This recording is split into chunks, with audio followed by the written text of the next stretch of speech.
Hi friends, welcome to Competitive Cracker. ഞാൻ ശ്രീകല. അപ്പോൾ നമ്മൾ ഇന്ന് ഡിസ്കസ് ചെയ്യാൻ പോകുന്നത് ഏകലവ്യ എക്സാം ഡിസംബർ 13 ഷെഡ്യൂൾ ചെയ്തിരിക്കുന്ന ഏകലവ്യ എക്സാംസിന്റെ കുറച്ച് ക്വസ്റ്റ്യൻസ് ആണ്. ഓക്കെ, ഇംഗ്ലീഷിൽ നിന്നുള്ള ക്വസ്റ്റ്യൻസ് ആണ്. അപ്പോൾ ഉദ്യോഗാർത്ഥികൾ എപ്പോഴും ചോദിക്കുന്ന ഒരു ചോദ്യമുണ്ട്, എങ്ങനെയാണ് ഇതിന്റെ ക്വസ്റ്റ്യൻസ്? PSC ലെവലിൽ തന്നെ പഠിച്ചാൽ മതിയോ? ക്വസ്റ്റ്യൻ പാറ്റേണിന് വ്യത്യാസമുണ്ടോ? അപ്പോൾ PYQ ബേസ്ഡ് ആയിട്ടുള്ള കുറച്ച് ക്വസ്റ്റ്യൻസ് ആണ് നമ്മളിന്ന് ഡിസ്കസ് ചെയ്യാൻ പോകുന്നത്. ത്രൂ ഔട്ട് കാണുക, നിങ്ങളുടെ പഠനത്തിന് ഇത് വളരെയധികം ഹെൽപ്ഫുൾ ആയിരിക്കും. അപ്പോൾ നമുക്ക് ഫസ്റ്റ് ക്വസ്റ്റ്യൻ നോക്കാം. Choose the connector which can correctly combine the two given sentences to form one complex sentence. Connector use ചെയ്ത് കമ്പൈൻ ചെയ്യാൻ. ഈ കണക്ടർ എന്ന് പറഞ്ഞാൽ മറ്റൊന്നുമല്ല, നമ്മൾ ഇംഗ്ലീഷിൽ പഠിക്കുന്ന ലിങ്കേഴ്സ് അല്ലെങ്കിൽ കൺജങ്ഷൻസ് ഒക്കെ ഇല്ലേ, അതാണ് ഈ കണക്ടർ എന്ന് പറയുന്നത്. സോ അത് യൂസ് ചെയ്ത് കമ്പൈൻ ചെയ്യാനാണ് പറഞ്ഞിരിക്കുന്നത്. ഏത് രണ്ട് സെന്റൻസസിനെ? ഈ രണ്ട് സെന്റൻസസിനെ. ഏതാണ് രണ്ട് sentences? You can borrow the book ഉണ്ട്, you have to return it tomorrow. ഇങ്ങനെ രണ്ട് സെന്റൻസ് ഉണ്ട്. ഇതിനെ എങ്ങനെ കമ്പൈൻ ചെയ്യാം നോക്കിക്കേ. You can borrow the book, you have to return it tomorrow. ആദ്യം കിടക്കുന്നത് ആസ് ആണ്. നമുക്ക് നോക്കാം. കമ്പൈൻ ചെയ്താൽ വെറുതെ കമ്പൈൻ ചെയ്താൽ അപ്പോൾ ഒരു അർത്ഥത്തിനും കൂടി ഒരു ഇത് വേണം അല്ലേ? അതേ അർത്ഥം തന്നെ മെയിൻറ്റെയിൻ ചെയ്യാൻ പറ്റണം. അപ്പോൾ you can borrow the book as you have to return it tomorrow. നാളെ തരാൻ വേണ്ടി നീ ഇന്ന് ബുക്ക് എടുത്തോളൂ എന്ന് പറയുന്നത് സെൻസിബിൾ ആണോ? നാളെ ലീവ് എടുക്കാൻ വേണ്ടി ഇന്ന് ജോലി എടുക്കണം എന്ന് പറഞ്ഞാൽ ശരിയാവും? ജോലിക്ക് പോയി തുടങ്ങണം എന്ന് പറഞ്ഞാൽ ശരിയാവോ? ഇല്ല. ആ ഒരു ലോജിക്കാണത്. സോ ഇത് തെറ്റാണ്. ഇനി സിൻസ് നോക്കിയാലോ. You can borrow the book since you have to return it tomorrow. അതും ശരിയല്ല. നാളെ റിട്ടേൺ ചെയ്യാൻ വേണ്ടി നീ ഇന്ന് ബുക്ക് എടുക്കണം, അത് ശരിയല്ല.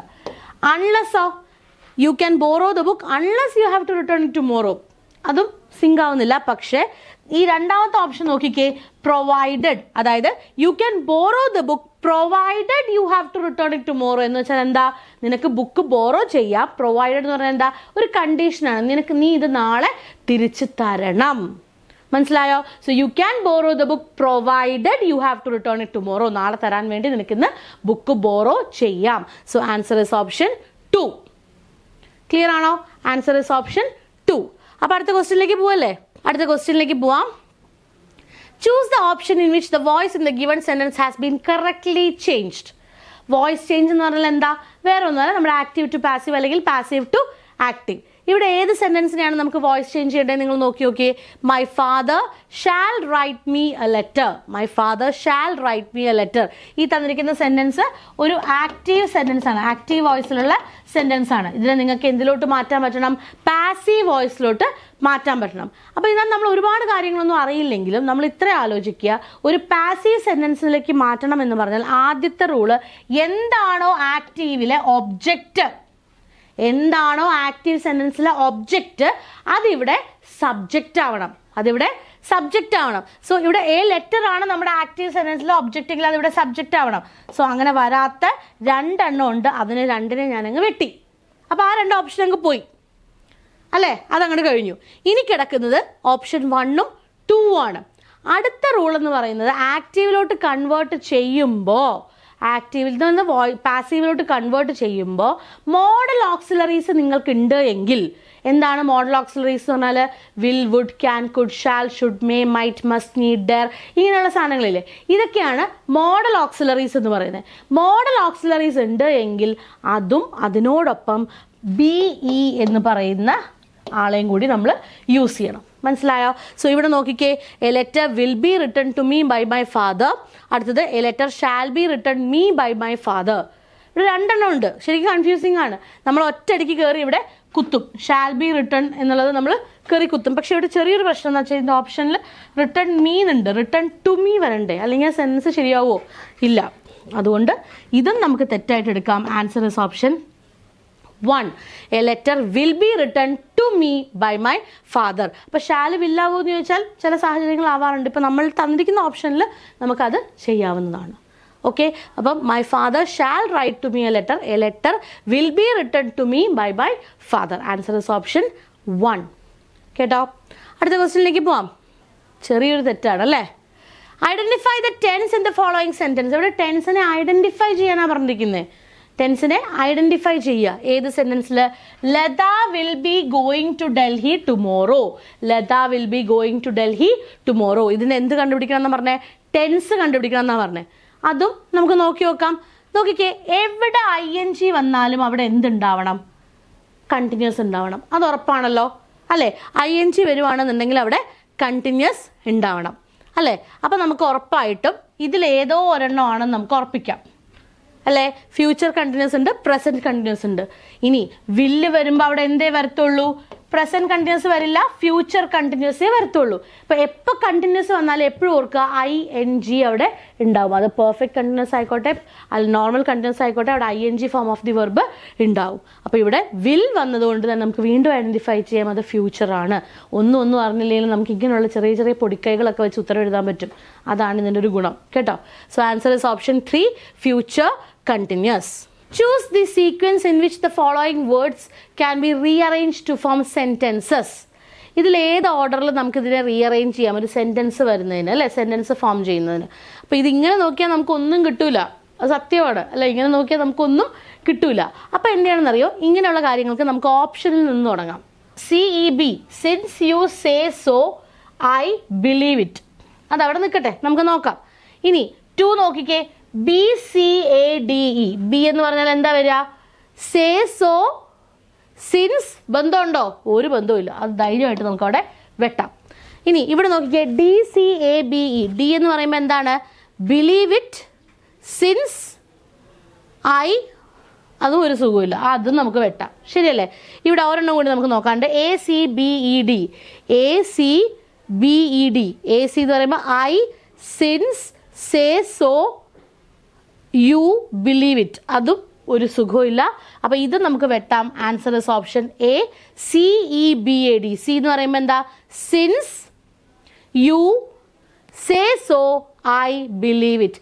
നീ അങ്ങനെ പറഞ്ഞത് കൊണ്ട് ഞാൻ വിശ്വസിക്കുന്നു. എന്താണ്? നീ അങ്ങനെ പറഞ്ഞത് കൊണ്ട് ഞാൻ വിശ്വസിക്കുന്നു. So answer is option 1. അപ്പോൾ ഇങ്ങനത്തെ സെൻറ്റൻസ് വരുമ്പോൾ നമ്മൾ ഈ ഓപ്ഷൻ നോക്കാതെ അവിടെ ഇട്ട് റീഅറേഞ്ച് ചെയ്യാൻ നമുക്ക് കത്തൂല. അത് പ്രത്യേകിച്ച് പരീക്ഷ ടെൻഷനും കൂടി എഴുതുമ്പോൾ നമുക്കത് ഒബ്വിയസ്ലി നമുക്ക് ചെയ്യാൻ പറ്റില്ല. സോ അപ്പോൾ അവിടെ നമുക്ക് ചെയ്യാൻ പറ്റുന്ന കാര്യം എന്താണെന്ന് അറിയാമോ? നമുക്കിതിനെ ഓപ്ഷനിൽ നിന്ന് തുടങ്ങുക. ഓപ്ഷനിൽ കിടക്കുന്ന ഓരോന്നും നമ്മൾ പറഞ്ഞു നോക്കുക. അപ്പോൾ നമുക്ക് തീർച്ചയായിട്ടും അതിനെ എലിമിനേറ്റ് ചെയ്യാനായിട്ട് പറ്റും. ഓക്കെ, അപ്പോൾ ആ ഒരു ടിപ്പ് വേണം നിങ്ങളിവിടെ യൂസ് ചെയ്യാനായിട്ട്. ഈ ക്വസ്റ്റ്യൻ അത്യാവശ്യം 1 2 ഒക്കെ ചോദിച്ചു കണ്ടിട്ടുണ്ട് ഒരു എക്സാമിന്. Choose the sequence in which the following word or words can be rearrange to form correct sentences. Post office, take this parcel over to the. നോക്കിക്കേ, നേരത്തെ പറഞ്ഞതുപോലെ തന്നെ നമുക്കിത് ഈ ഒരു സെൻറ്റൻസ് വെച്ച് ഇവിടെ ഇട്ട് നമ്മൾ ചിന്തിക്കുന്നതിനേക്കാളൊക്കെ എത്രയോ ഭേദമാണ് നമുക്ക് ഓപ്ഷനിൽ നിന്ന് തുടങ്ങാം, അല്ലേ? സോ ഓപ്ഷൻ നോക്കിക്കേ, BCADE ആണ് ആദ്യം കിടക്കുന്നത്. ബി എന്ന് പറഞ്ഞാൽ എന്താണ്? ദാ ഓവർ, ടേക്ക്, പോസ്റ്റ് ഓഫീസ്. കേൾക്കുമ്പോൾ തന്നെ അറിയാം പോസ്റ്റ് ഓഫീസിന് ഓവർടേക്ക് അല്ല, അതൊന്നും അല്ല അവിടെ വരുന്നത്, അല്ലേ? ഇത് നോക്കിക്കേ, DCABE. ഡി എന്ന് പറയുന്നത് എന്താ? To the. DC, to the take. അതും ശരിയാവില്ല. ഇനി നോക്കിക്കേ, ഇത് നോക്കിക്കേ, CDAEB. CDAEB. സി എന്ന് പറയുമ്പോൾ take to the post office this parcel over. അതും ശരിയാവില്ല. ഇനി നോക്കിക്കേ, 2 നോക്കിക്കേ, CEBDA. സി എന്ന് പറയുന്ന take this parcel over to the post office. Yes, option 2 ആണ് കറക്റ്റ് ആയിട്ടുള്ള ആൻസർ. കണ്ടോ? അപ്പോൾ ഇവിടെ നോക്കിക്കേ, ഓപ്ഷൻ 2 ആണ് കറക്റ്റ് ആയിട്ടുള്ള ആൻസർ. ഒരു കാരണവശാലും നിങ്ങൾ ഇതിൻ്റെ മുകളിലിട്ട് നിങ്ങളുടേതായിട്ടുള്ള രീതിയിൽ കളിക്കാൻ നിൽക്കരുത്. ഓപ്ഷൻസിൽ നിന്ന് തന്നെ നിങ്ങൾ കണ്ടുപിടിക്കാൻ ശ്രമിക്കുക. അതാണ് കുറച്ചും കൂടി ഈസി ആയിട്ടുള്ളൊരു മെത്തേഡ് എന്ന് പറയുന്നത് കേട്ടോ. ഇനി അടുത്ത ക്വസ്റ്റ്യനിലേക്ക് പോവാം. I dash your letter yesterday. I dash your letter yesterday. Received എന്ന വേർഡ് അല്ലെങ്കിൽ റിസീവിൻ്റെ ഏത് ഫോം, ടെൻസിൽ നിന്നുള്ള ക്വസ്റ്റ്യൻ ആണ്, ഏത് ഫോമാണ് യൂസ് ചെയ്യേണ്ടത്? സി, ഇതൊരു പാസ്റ്റ് ടെൻസിൽ നടന്ന കാര്യം നമുക്ക് ഉറപ്പിക്കാം. അപ്പോൾ അതിൽ ഏത് പാസ്റ്റ് ടെൻസ് ഉപയോഗിക്കണം, അതോ പ്രസൻറ്റ് പെർഫെക്റ്റ് ഉപയോഗിക്കാൻ പറ്റുമോ? അപ്പോൾ നിങ്ങൾ ചിന്തിക്കും പ്രസൻറ്റ് പെർഫെക്റ്റ് എങ്ങനെയാണ് വരിക? തീർച്ചയായിട്ടും വരാം. നമുക്ക് ഒരു പാസ്റ്റ് ടെൻസിനെ 2 രീതിയിൽ പറയാം. പാസ്റ്റ് ടെൻസിനെ നമുക്ക് 2 രീതിയിൽ പറയാം. ഒന്ന്, അവിടെ നമുക്ക് ടൈം സ്പെസിഫൈ ചെയ്യാം. ഇവിടെ പറഞ്ഞിട്ടുള്ളതുപോലെ ഇവിടെ യെസ്റ്റർഡേ എന്ന് പറഞ്ഞിട്ടുണ്ട്. അതായത് എപ്പോൾ എന്ന ചോദ്യത്തിന് അവിടെ ഉത്തരമുണ്ട് എങ്കിൽ അവിടെ ടൈം കൊടുത്തിട്ടുണ്ട്. അങ്ങനെയുള്ള കേസസിൽ നമ്മൾ എന്തേ കൊടുക്കാൻ പാടുള്ളൂ? സിമ്പിൾ പാസ്റ്റ് മാത്രമേ കൊടുക്കാൻ പാടുള്ളൂ. സിമ്പിൾ പാസ്റ്റ് എന്ന് പറഞ്ഞാൽ വേറെ ഒന്നുമല്ല, V2 form of the verb എഴുതുക, അത്രയേ ഉള്ളൂ. ഇപ്പോൾ ജംപ് ആണെങ്കിൽ ജംപ്ഡ്, പ്ലേ ആണെങ്കിൽ പ്ലേഡ്, അങ്ങനെ V2 form of the verb എഴുതുക. അതാണ് എന്ത്? സിമ്പിൾ പാസ്റ്റ് എന്ന് പറയുന്നത്. രണ്ടാമത്തെ കേസ് എന്ന് പറയുന്നത് ടൈം ഇല്ലാതെ കൊടുക്കുക. ഫോർ എക്സാമ്പിൾ ഇവിടെ യെസ്റ്റർഡേ ഇല്ല എന്ന് വിചാരിക്കൂ. അതായത് എപ്പോൾ എന്ന ചോദ്യത്തിന് നമുക്ക് ഉത്തരമില്ല. അപ്പോൾ അങ്ങനെയുള്ളൊരു കേസിൽ നമ്മൾ എന്ത് ഉപയോഗിക്കണം? പ്രസന്റ് പെർഫെക്റ്റ് ഉപയോഗിക്കണം. എന്തുപയോഗിക്കണം? പ്രസന്റ് പെർഫെക്റ്റ് ഉപയോഗിക്കണം. ഇത് ഏതൊരു എക്സാം എടുത്താലും ഇത് one of the most important questions ആണ്. എന്തിൽ? ടെൻസിൽ. പഠിക്കാതിരിക്കരുത്, ഭയങ്കര ഇമ്പോർട്ടൻ്റ് ആണത്. ഏതൊരു എക്സാം, അത് PSC ആയിക്കോട്ടെ, ബാങ്ക് ആയിക്കോട്ടെ, കേറ്ററ്റ് ആയിക്കോട്ടെ, എന്ത് എക്സാം ആണെങ്കിലും ഇത് വളരെ വളരെ വളരെ ഇമ്പോർട്ടൻ്റ് ആണ് കേട്ടോ. എന്താണ് നമ്മുടെ കോൺസെപ്റ്റ്? പാസ്റ്റ് ടെൻസ് എനിക്ക് രണ്ട് രീതിയിൽ പറയാം. ഒന്ന് ടൈം സ്പെസിഫൈ ചെയ്തും മറ്റേത് ടൈം സ്പെസിഫൈ ചെയ്യാതെയും പറയാം. ടൈം സ്പെസിഫൈ ചെയ്യുവാണ് അല്ലെങ്കിൽ എപ്പോൾ എന്ന ചോദ്യത്തിന് ഉത്തരമുണ്ട് എങ്കിൽ സിമ്പിൾ പാസ്റ്റ്. ഇപ്പോൾ ഇവിടെ I dash your letter yesterday. Yesterday എന്ന വാക്കുള്ളത് കൊണ്ട് സിമ്പിൾ പാസ്റ്റ് വരണം. സോ അവിടെ വരുന്നത് റിസീവ്ഡ് ആണ്. എന്താണ്? റിസീവ്ഡ് ആണ്. ഇനി അടുത്ത കേസ്, സപ്പോസ് അവിടെ യെസ്റ്റർഡേ ഇല്ല എന്ന് വിചാരിക്കൂ. അങ്ങനെയാണെങ്കിൽ ടൈം തന്നിട്ടില്ല, എപ്പോൾ എന്ന ചോദ്യത്തിന് ഉത്തരവില്ല. സോ അവിടെ എന്താ വരേണ്ടത്? I have received your letter. എന്താണ് ഇതിൻ്റെ രണ്ടിൻ്റെയും നമ്മൾ അർത്ഥവ്യത്യാസം എന്താണെന്ന് ഒന്ന് ആലോചിച്ച് നോക്കിക്കേ. I have received your letter, എനിക്ക് നിൻ്റെ ലെറ്റർ കിട്ടി, അതാണ് ടൈം ഇല്ലാത്തതിൻ്റെ അർത്ഥം. അതേസമയം എനിക്ക് നിൻ്റെ ലെറ്റർ ഇന്നലെ കിട്ടി, എടുത്ത് ഞാൻ പറയാം ഇന്നലെ കിട്ടി. സോ ടൈമിന് അതിൻ്റേതായിട്ടുള്ള പ്രാധാന്യമുണ്ട് അല്ലേ? സോ ഇന്നലെ കിട്ടി എന്നുള്ളതിന് പ്രാധാന്യമുണ്ട്. എനിക്കത് നിന്റെ ലെറ്റർ കിട്ടിയിട്ടുണ്ട് എന്ന് ഞാൻ പറയുന്നതും വ്യത്യാസമുണ്ട്. ആ വ്യത്യാസം ടെൻസിലും നമുക്ക് കാര്യമായിട്ട് തന്നെ വേണം. ടൈം സ്പെസിഫൈഡ് ആണ് എങ്കിൽ സിമ്പിൾ പാസ്റ്റും ടൈം സ്പെസിഫൈഡ് അല്ല എങ്കിൽ പ്രസന്റ് പെർഫെക്റ്റും. ക്ലിയർ ആണോ? അടുത്തത്, choose the word nearly similar in meaning to the given one. Courage എന്ന വേർഡിനോട് സിമിലർ ആയിട്ടുള്ള വേർഡ്, അതായത് സെയിം മീനിങ് ആയിട്ടുള്ള വേർഡ് സിനണിമാണ് ചോദിച്ചിരിക്കുന്നത്. ഫോർട്ടിറ്റ്യൂഡ് ആണോ, വെർച്യൂ ആണോ, ഹെസിറ്റേഷൻ ആണോ, കൊവാർഡൈസ് ആണോ? കൊവാർഡൈസ് ആണ് എന്താ? ഭീരുത്വം. കൊവേർഡ് മീൻസ് ഭീരു. സോ കൊവാർഡൈസ് മീൻസ് ഭീരുത്വം. സോ ഇതല്ല. ഹെസിറ്റേഷൻ എന്ന് പറഞ്ഞാൽ എന്താ? ഒരു വിമുഖത, ഒരു ഒരു ഒരു നമുക്കിപ്പോൾ ഒരു ഹെസിറ്റേഷൻ എന്ന് പറഞ്ഞാൽ ഒരു മടി എന്നൊക്കെ പറയില്ലേ, നിങ്ങൾ ചെയ്യാനുള്ളൊരു വിമുഖത, ഒരു മടി, അതാണ് ഹെസിറ്റേഷൻ. സോ കറേജും അതുമായിട്ട് ഒരർത്ഥം പറയാൻ പറ്റില്ല. വേർച്യൂ, നന്മ അല്ലെങ്കിൽ ഗുണം, അതാണ് വേർച്യൂ എന്ന വാക്കിൻ്റെ അർത്ഥം. സോ അതുമല്ല, ഫോർട്ടിറ്റ്യൂഡ് ആണ് ഇവിടുത്തെ ആൻസർ. കറേജിൻ്റെ അതേ അർത്ഥം വരുന്നത് ഫോർട്ടിറ്റ്യൂഡ് ആണ് കേട്ടോ, fortitude. Okay, so synonym of courage is fortitude. Okay, ഇനി fill in the blanks with the given sentence by choosing one of the given option. Copper is dash useful metal.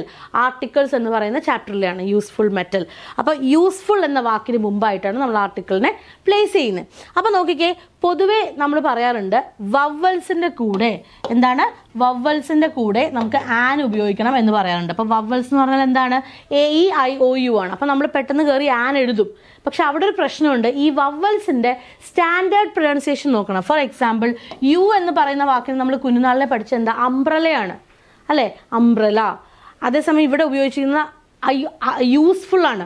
അംബ്രലയുടെ pronunciation ആണ്, യുവിൻ്റെ pronunciation അവിടെ ആയിട്ടാണ് വരുന്നത്. പക്ഷെ ഇവിടെ U ആണ് വന്നിരിക്കുന്നത്. അങ്ങനെ പ്രൊനൗൺസിയേഷൻ മാറുമ്പോൾ നമ്മുടെ ഈ റൂളും മാറും. അങ്ങനെയുള്ള കേസസിൽ എ ആണ് വരിക. Copper is A useful metal. Copper is A useful metal. ഇതേ എക്സെപ്ഷൻ യുയ്ക്ക് മാത്രമല്ല, ഏത് വവലിനും ബാധകമാണ്. ഇപ്പം നിങ്ങളൊന്ന് ആലോചിച്ച് നോക്കിക്കേ, ഇ എന്ന് പറയുന്ന വേർഡ്, ഇ എന്ന് പറയുന്ന വേർഡിൻ്റെ കൂടെ നമ്മൾ പഠിച്ചിട്ടുള്ളത് എന്താണ്? എഗ് അല്ലെങ്കിൽ എലഫൻറ്റ് അല്ലേ? അപ്പം നമ്മൾ ആൻ എഗ്, ആൻ എലഫൻറ്റ് എന്ന് പഠിച്ചിട്ടുണ്ട്. പക്ഷേ യൂറോപ്യൻ എന്ന് പറയുന്ന വാക്ക് നിങ്ങളൊന്ന് ആലോചിച്ച് നോക്കിക്കേ, അവിടെ യു അല്ലേ? യൂറോപ്യൻ അല്ല, യൂറോപ്യൻ എന്നാണ് പറയുന്നത്. സോ ആ പ്രൊനൗൺസിയേഷൻ അവിടെ വയലേറ്റ് ചെയ്യപ്പെട്ടു അല്ലേ? അങ്ങനെ വയലേറ്റ് ചെയ്യപ്പെടുമ്പോൾ നമ്മുടെ റൂളും മാറും. അപ്പോൾ നമ്മളവിടെ പ്രതീക്ഷിക്കുന്ന പോലെ ആൻ അല്ല വരിക, യൂറോപ്യൻ എന്നാണ് വരിക. ഇതേപോലെ എല്ലാ വവൽസിനും ബാധകമാണ്. ഓ എടുത്ത് നോക്കുകയാണെന്നുണ്ടെങ്കിൽ ഓയിൻ്റെ സ്റ്റാൻഡേർഡ് പ്രൊനൗൺസിയേഷൻ നമ്മൾ എന്താ പഠിച്ചിട്ടുള്ളത്? ഓറഞ്ച് എന്നാണ് പഠിച്ചിട്ടുള്ളത്. പക്ഷേ നമ്മളൊരു word one ഐഡ് cat, one ഐഡ് cat എന്ന് പറയുമ്പോൾ അവിടെ ഓ എന്ന് പറയുന്ന വാക്കിൻ്റെ പ്രൊനൗൺസിയേഷൻ ശരിക്കും പറഞ്ഞാൽ നമ്മൾ സ്റ്റാൻഡേർഡായിട്ട് പഠിച്ചുള്ള എന്താണ്? ഓണിയൻ, ഓറഞ്ച് ആണ്. പക്ഷെ അവിടെ വ ആണ് വന്നിരിക്കുന്നത്. സോ അവിടെയും നമ്മൾ വിചാരിക്കുന്നത് പോലെ എന്ത് വരില്ല? ആൻ വരില്ല, എ വരുള്ളൂ, എ വൺ ഐഡ് ക്യാറ്റ്. അപ്പോൾ ഇവിടുത്തെ ആൻസർ എന്താ? Copper is a useful metal. Copper is a useful metal. Answer is option A, useful. Okay, അടുത്ത ക്വസ്റ്റ്യൻ നോക്കിക്കേ. അടുത്ത ക്വസ്റ്റ്യൻ നമുക്ക് നോക്കാം. വീണ്ടും, choose the sequence in which following word or word phrases can be rearranged form a correct sentence. തന്നിരിക്കുന്ന വാക്കുകളെ വീണ്ടും rearrange ചെയ്ത് ഒരു പുതിയ സെൻറ്റൻസ് ആക്കുക അല്ലേ? അപ്പം നോക്കിക്കേ, എവിടുന്ന് തുടങ്ങണം എന്നാണ് പറഞ്ഞത്? ക്വസ്റ്റ്യനിൽ നിന്നല്ല, ഓപ്ഷനിൽ നിന്ന് തന്നെ തുടങ്ങണം. നോക്കിക്കേ, BCDEA, BCDEA, be true, I it could, wondered, ഒരു ബന്ധവും ഇല്ല. സോ ഇതിനെ നമുക്ക് വെട്ടാം അല്ലേ? ഇനി നോക്കിക്കേ, ADEBC, ADEBC എന്ന് പറഞ്ഞാൽ എന്താണ്? Whether, it could, wondered. ADE it could wondered എന്ന് പറയില്ല. സോ അതും തെറ്റാണ് അല്ലേ. ഇനി 4ലേക്ക് നോക്കിക്കേ, DEA എന്ന് പറയുമ്പോൾ ഇറ്റ് കുഡ്, വീണ്ടും കണ്ടോ, വീണ്ടും DE it could wondered, it could be wondered എന്നാണെങ്കിൽ പിന്നെയും ഓക്കെ, ബട്ട് സ്റ്റിൽ അതും ശരിയാവുന്നില്ല. ഇനി നോക്കിക്കേ, CEADB, സി എന്ന് പറയുമ്പോൾ I wondered whether it could be true. കണ്ടോ, CEADB എന്ന് പറയുമ്പോൾ I wondered whether CEADB it could be true. Yes, അതാണ് കറക്റ്റ് ആയിട്ടുള്ള answer. I wondered whether it could be true. അത് സത്യമാണോ എന്ന് ഞാൻ അതിശയിച്ചു പോയി. Answer is option 3. മനസ്സിലായോ? Answer is option 3. അടുത്ത ക്വസ്റ്റ്യനിലേക്ക് പോവാം. അപ്പോൾ ഇത് വളരെ പ്രധാനപ്പെട്ട ഒരു ഭാഗമാണ് കേട്ടോ, ഈ ഒരു സെൻറ്റൻസ് റീഅറേഞ്ച്മെൻറ്റ് എന്ന് പറയുന്നത്. സോ കൃത്യമായിട്ട് നോക്കിപ്പോണം. അത് നമുക്ക് ഈസി ആയിട്ട് ചെയ്യാനും പറ്റും അല്ലേ. അടുത്ത് നോക്കിക്കേ, choose the option which nearly means the same as underlined idiom. ഇതൊരു ഇഡിയമാണ്, ബിഡ്സ് ഫെയർ. ഇതിൻ്റെ അർത്ഥമാണ് ചോദിച്ചിരിക്കുന്നത്, ഇഡിയത്തിൻ്റെ അർത്ഥമാണ് ചോദിച്ചിരിക്കുന്നത്. He bids fair to rival his father as a lawyer. He bids fair to rival his father as a lawyer. Much opposed, not qualified, trying very hard, seems likely. Seems likely എന്ന് പറഞ്ഞാൽ almost ഇതുപോലെ എന്ന് തോന്നുന്ന വിധം. So he bids fair to rival his father as a lawyer. Answer is option 4. Bids ഫെയറിൻ്റെ അർത്ഥം എന്താണ്? Seems likely എന്നാണ് ട്ടോ. ഓക്കെ, അതേപോലെ ആവാൻ ശ്രമിച്ചു. അച്ഛനെ പോലെ, അല്ലെങ്കിൽ അച്ഛനോടൊരു റൈവൽ എന്ന് പറഞ്ഞാൽ ഒരു എതിരാളി എന്നുള്ള ഒരു ഒപ്പോണൻറ്റ് എന്നുള്ള രീതിയിൽ അല്ലേ, അല്ലെങ്കിൽ ഒരു കോമ്പറ്റീറ്റർ എന്നുള്ള രീതിയിൽ അതേപോലെ ആകാൻ seems likely to rival his father. അതിൽ ഒരു അച്ഛനോട് എതിർക്കാനുള്ളൊരു ടെൻഡൻസിയോട് കൂടി അവൻ പ്രവർത്തിച്ചു, അതാണ്. അപ്പോൾ he seems likely to rival his father as a lawyer. ഒരു ലോയർ എന്ന നിലയിൽ അച്ഛനോട് ഒരു എതിരാളിയായിട്ട് തോന്നിപ്പിക്കുന്ന വണ്ണം അവൻ പരിശ്രമിച്ചു അല്ലെങ്കിൽ പ്രവർത്തിച്ചു. So answer is option 4, seems likely. അടുത്ത നോക്കിക്കേ, നല്ലൊരു ക്വസ്റ്റ്യൻ ആയത് അല്ലേ. വീണ്ടും വോയിസ് ചേഞ്ച് ചെയ്യാനുള്ള സെൻറ്റൻസ് ആണ്. Who is knocking at the door. അപ്പോൾ ക്വസ്റ്റ്യൻസിനെയാണ് നമ്മളിവിടെ കൺവേർട്ട് ചെയ്യുന്നത്. ആക്റ്റീവ് ടു പാസീവ് കൺവേർഷനിൽ ക്വസ്റ്റ്യൻസ് വരുമ്പോൾ നമ്മൾ അത്യാവശ്യം ശ്രദ്ധിക്കണം. ആദ്യത്തെ ഒരു റൂൾ എന്ന് പറഞ്ഞാൽ ഹൂ വന്നാൽ അത് ബൈ ഹൂം വരണം എന്നുള്ളതാണ് അല്ലേ. സോ അങ്ങനെ നോക്കുമ്പോൾ ഇത് നമുക്ക് അല്ല എന്ന് പറയാം. ബാക്കിയെല്ലാം ബൈ ഹൂം തന്നെയാണ്. പിന്നെ നമുക്ക് എലിമിനേറ്റ് ചെയ്യാൻ പറ്റുന്നൊരു കാര്യം എന്ന് പറഞ്ഞാൽ ING ഉണ്ടെങ്കിൽ BEING വരണം. പാസീവിൽ BEING വരണം. അതെല്ലായിടത്തും വന്നിട്ടുമുണ്ട്, ശരിയല്ലേ. ഇനിയുള്ളത് നോക്ക്ഡ് ഉണ്ട്, നോക്ക്ഡ് ഉണ്ട്, വീണ്ടും ഒരു നോക്ക്ഡ് ഉണ്ട്. ഇനി നോക്കിക്കേ, ഇവിടെ by whom is the door being knocked ഉണ്ട്, by whom is the door being knocked at. Door being knocked at ആണ് വരിക. ഡോറിലാണ് നമ്മൾ മുട്ടുന്നത് അല്ലേ. ഡോറിനെ മുട്ടുകയാണ് നമ്മൾ ചെയ്യുന്നത്. സോ അവിടെ നോക്ക്ഡ് അറ്റ് ആണ് കറക്റ്റ്. അപ്പോൾ നമുക്ക് 2ലും 3ലും എന്തെങ്കിലും വ്യത്യാസം നിങ്ങൾക്ക് ഫീൽ ചെയ്യുന്നുണ്ടോ? By whom is the door being knocked at. ഒരിടത്ത് ക്വസ്റ്റ്യൻ മാർക്ക് ഇല്ല, ഒരിടത്ത് ക്വസ്റ്റ്യൻ മാർക്ക് ഉണ്ട്. സോ ക്വസ്റ്റ്യൻ മാർക്ക് ഉള്ളത് തന്നെയാണ് വരിക. By whom is the door being knocked at. Option 3 ആണ് കറക്റ്റ് ആയിട്ടുള്ള സെൻറ്റൻസ്. നമുക്ക് ക്വസ്റ്റ്യൻസിനെ കൺവേർട്ട് ചെയ്യുന്ന എളുപ്പ വഴികൾ ഒരുപാടുണ്ട് കേട്ടോ. കുറച്ച് കാര്യങ്ങൾ പഠിച്ചാൽ മതി. അതായത് പാസീവ് ആക്റ്റീവിനകത്ത് നമുക്കൊരു 7 ടിപ്പ് ഉണ്ട്. ആ 7 ടിപ്പ് പഠിച്ചു കഴിഞ്ഞാൽ ഒരു എക്സ്ട്രാ ടിപ്പ് ക്വസ്റ്റിന് വേണ്ടി മാത്രം പഠിച്ചാൽ, അതിനെ ബേസ് ചെയ്ത് നമ്മുടെ യൂട്യൂബ് ചാനലിലൊരു ആക്റ്റീവ് ടു പാസീവ് കൺവേർഷൻ ഒരു വീഡിയോ ഉണ്ട്, നിങ്ങളത് കണ്ടാൽ മതി. കൃത്യമായിട്ട് 20 മിനിറ്റ് ടിപ്സ് കൊണ്ട് മാത്രം നമുക്ക് പഠിക്കാൻ പറ്റുന്ന ഒരു ഭാഗമാണത്. ഓക്കെ, അടുത്ത question. Choose the word nearly opposite in meaning to the given one. Damage എന്ന വാക്കിനോട് ഓപ്പോസിറ്റ് ആയിട്ട് വരുന്ന വേർഡ് ഏതാണ്? ഡാമേജ് എന്ന് പറഞ്ഞാൽ നമുക്കറിയാം ചീത്തയാവുക അല്ലെങ്കിൽ നാശാവുക അല്ലേ. സോ റപ്ചർ എന്ന് പറഞ്ഞാലും കേടുപാട് തന്നെയാണ് അല്ലേ. ഇനി മേഹം, കോമ്പൻസേഷൻ, റോങ്. ഇതിനകത്ത് പോസിറ്റീവായിട്ട് വരുന്ന ഒരൊറ്റ വാക്കുള്ളത് കോമ്പൻസേഷനാണ്. സോ ഡാമേജിൻ്റെ ഓപ്പോസിറ്റ് എന്താണ്? കോമ്പൻസേഷൻ. ഇതിൽ നിന്ന് വരുന്ന വാക്കുകൾ ബാക്കിയെല്ലാം സിമിലർലി നെഗറ്റീവ് സെൻസ് വരുന്ന വേർഡ്സ് ആണ്. So answer is option 3, compensation. ഇനി ഇതും വളരെ ഇമ്പോർട്ടൻ്റ് ആയിട്ടുള്ള ഒരു ക്വസ്റ്റ്യൻ ആണ്. നമുക്ക് ഈസി ആയിട്ട് ഒരു കോഡ് വെച്ച് പഠിക്കാൻ പറ്റുന്ന ക്വസ്റ്റ്യൻ ആണ് കേട്ടോ. നോക്കിക്കേ, identify the part of sentence that has an error in it. ഇതിൽ എവിടെയോ ഒരു എറർ ഉണ്ട്. ഈ സെന്റൻസ് 4 കഷ്ണമാക്കിയിട്ടുണ്ട്, ABCD. പക്ഷെ നിങ്ങൾ ശ്രദ്ധിക്കണം കണ്ടോ, ഇവിടുന്ന് DBCA എന്നാണ്. നമ്മൾ നോക്കുമ്പോൾ പെട്ടെന്ന് നമ്മുടെ ഒരു ശീലം വെച്ച് നമുക്ക് പെട്ടെന്ന് ഇവിടുന്ന് A എന്നൊക്കെ നമ്മൾ ചിന്തിച്ചു പോകും. മാർക്ക് ചെയ്യുമ്പോഴും അങ്ങനെയൊക്കെ വരാം. സോ അത് ശ്രദ്ധിക്കണം. അവിടെ നിന്നാണ് അവർ A മാർക്ക് ചെയ്തിട്ടുള്ളത്. അപ്പോൾ നോക്കിക്കേ, എവിടെയാണ് മിസ്റ്റേക്ക് എന്നാണ് ചോദിച്ചിരിക്കുന്നത്. സെൻറ്റൻസ് വായിക്കാം. This is the only one of his novels that are not worth reading. എപ്പോഴും ഓർക്കുക, വൺ ഓഫിൽ തുടങ്ങുന്ന ഒരു സെന്റൻസ് ആണ് എങ്കിൽ ഊപ്സ് എന്ന് ഓർക്കുക. എന്താണ്? വൺ ഓഫിൽ തുടങ്ങുന്ന സെന്റൻസ് ആണെങ്കിൽ ഊപ്സ് എന്ന് ഓർക്കുക. എന്താ ഊപ്സ് എന്ന് പറഞ്ഞാൽ? വൺ ഓഫിൽ തുടങ്ങുന്ന സെന്റൻസ് ആണെങ്കിൽ പ്ലൂറൽ സബ്ജക്റ്റും സിംഗുലാർ വെർബും വരണം. എങ്ങനെ? വൺ ഓഫിൽ തുടങ്ങുന്ന സെന്റൻസ് ആണെന്നുണ്ടെങ്കിൽ പ്ലൂറൽ സബ്ജക്റ്റും സിംഗുലാർ വെർബും വരണം. നോക്കിക്കേ, പ്ലൂറൽ സബ്ജക്റ്റ് അല്ലേ കിടക്കുന്നേ? ആണ്. സിംഗുലാർ വെർബ് വരണം. നോക്കിക്കേ, കണ്ടോ? സിംഗുലാർ വെർബാണോ? അല്ല. സോ മിസ്റ്റേക്ക് എവിടെയാണ്? ഈ പറയുന്ന സിയിലാണ് മിസ്റ്റേക്ക് വരുന്നത്. അവിടെ എന്താ വരിക? Is not worth reading. This is only one of his novel that is not worth reading ആണ്. ആറല്ല വരിക. ക്ലിയർ ആണോ? ആറല്ല, ഈസ് ആണ് വരിക. സോ ഊപ്സ് എന്ന് ഓർക്കുക. വൺ ഓഫിൽ തുടങ്ങുന്ന സെന്റൻസ് ആണ് എങ്കിൽ പ്ലൂറൽ സബ്ജക്റ്റും സിംഗുലാർ വെർബും ആണ് വരിക. മത്സര പരീക്ഷയ്ക്ക് ഇങ്ങനെയുള്ള കോഡുകളുടെ പ്രാധാന്യം വളരെ വളരെ കൂടുതലാണ്. ഇപ്പം ഞാൻ ക്ലാസ്സുകളിൽ നമ്മളൊക്കെ ഇംഗ്ലീഷ് പറഞ്ഞു കൊടുക്കുമ്പോൾ അവിടെ ഊപ്സ് വരാറുണ്ട്. പിന്നെന്താ, ഒരുപാട് കോഡുകൾ നമുക്ക് അതുപോലെ പറഞ്ഞു കൊടുക്കാൻ പറ്റാറുണ്ട്. ഒരു അസ്മത്തിൻ്റെ ഒരു കോഡുണ്ട് യൂസേജസ് വെച്ച് പറഞ്ഞു കൊടുക്കാനായിട്ട്. എപ്പോഴും കോഡ് വെച്ച് പഠിക്കാൻ ശ്രമിക്കുക. അപ്പോൾ നമുക്ക് കുറച്ചും കൂടി എളുപ്പത്തിൽ ഓർത്തിരിക്കാൻ സഹായിക്കും ഈ കോഡുകൾ വെച്ച് പഠിക്കുമ്പോൾ. അപ്പോൾ ഈ ഏകലവ്യ എക്സാമിന് ഇനി അധികം ദിവസം നമ്മുടെ മുന്നിലില്ല അല്ലേ? അപ്പോൾ നിങ്ങൾ എവിടെയെങ്കിലും സ്റ്റക്കാണ്, കൺഫ്യൂസ്ഡ് ആണെന്നുണ്ട് എങ്കിൽ മറക്കരുത്, ഇതിൻ്റെ സാലറി തന്നെയാണ് എൻ്റെ ഏറ്റവും വലിയൊരു അട്രാക്ഷൻ എന്ന് പറയുന്നത്. വലിയൊരു അട്രാക്ഷൻ തന്നെയാണ് സാലറി എന്ന് പറയുന്നത്. ഒരുപാട് നിങ്ങൾക്ക് അവസരങ്ങളുള്ള അല്ലെങ്കിൽ ബെനിഫിറ്റ്സ് ഉള്ള ഒരു ജോലി തന്നെയാണിത്. സോ ഡെഫിനറ്റ്ലി ട്രൈ ചെയ്യുക. ഒരു കാര്യമില്ലാതെ നമ്മൾ പല സംസ്ഥാനങ്ങളിൽ പോയിട്ട് സ്കൂളുകളിൽ ജോലി ചെയ്യുന്നവരാണ്. പക്ഷേ ഇതൊരു ഗവൺമെൻറ് സ്ഥാപനത്തിലാണ് നിങ്ങൾ ജോലി ചെയ്യുക. അപ്പോൾ ധൈര്യമായിട്ട് നിങ്ങൾക്ക് അതിനുള്ള റിസ്കുകളും കാര്യങ്ങളും ഒക്കെ ഏറ്റെടുക്കാനുള്ളൊരു ഫ്രീഡവും അതിനുള്ള ബെനിഫിറ്റ്സും ഉണ്ട്. പിന്നെ നമ്മുടെ വീടുകളിനടുത്തൊക്കെ നമുക്ക് കിട്ടുന്ന സിസ്റ്റം തന്നെയാണ്, അല്ലെങ്കിൽ നമ്മുടെ ഡിസ്ട്രിക്റ്റിൽ തന്നെ കിട്ടുന്ന സിസ്റ്റംസ് ഒക്കെ തന്നെ ഇവിടെ ഉണ്ട്. സോ ധൈര്യമായിട്ട് പഠിക്കുക, പരീക്ഷകൾ എഴുതുക, അതിനുവേണ്ട തയ്യാറെടുപ്പിലൊക്കെ ചെയ്യുക. കോമ്പറ്റേറ്റീവ് ക്രാക്കറിൻ്റെ 25 day Ekalavya course crash batch running ആണ്. ഒന്നും പഠിച്ചു കഴിഞ്ഞിട്ടില്ല എങ്കിൽ ഒന്നും വിഷമിക്കേണ്ട. 25 ദിവസം എന്തെങ്കിലും പഠിച്ചാൽ തന്നെ ഇതൊരു പ്രിലിമിനറി എക്സാം ആണ് ആദ്യം വരുന്നത്.